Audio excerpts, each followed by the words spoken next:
Need on, siin ma peaksin rääkima ühest müüdist, mis on seotud Mooriga ja millest peaks rääkima just tänasel õhtul. Sest on olemas, liiguvad tihti, mitte iga, vaid on üksikud ja ainult väga andekate eredate isikute kohta liiguvad teatud müüdid. Mõned asjad on õiged, mõnes kohas on müüdid saanud kuskilt alguse, nad on saanud detailist, mis on üldistatud.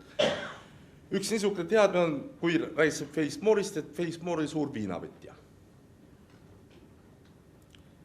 Sellest on olnud mitmed konkreetsed sündmused, vanem põlvkond teab, on olnud üheks põhjuseks. Ja see oleks see müüt, millest peaks täna õhtul vähemalt 3 minuti ulatuses rääkima.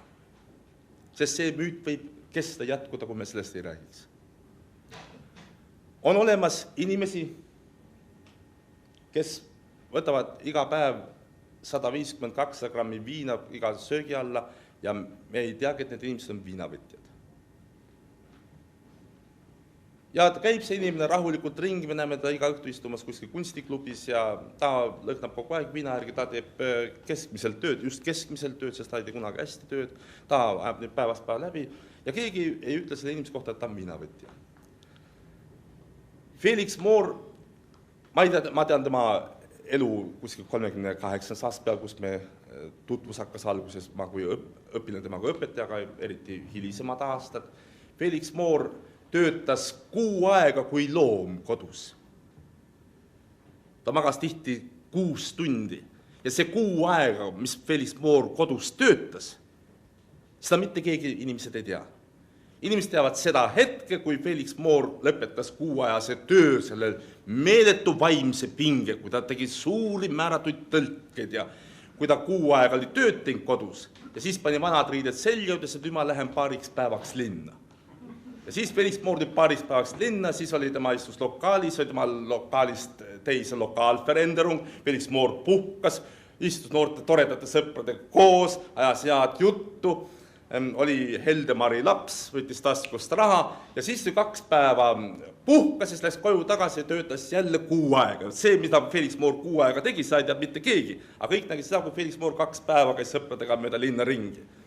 Ja see on üks hirmus oluline moment, seepärast, et seda juhtub praegu tihti ja me ei tea seda osa inimese elust, mis inimene teeb kodus.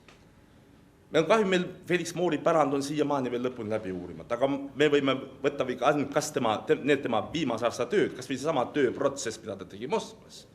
Me praegu kõik õpime 850 leheküljeline Stanislavski raamatnäitleja töö endaga, mis on Felix Moori tõlkes ilmunud, mis ilmus posthuumselt just natukene pärast Felix Moori surma, hiigeltöö on tehtud. Praegu ilmus meil tagant järgi nüüd ligi 10 aastase vaheaega Kortšakovi režissöri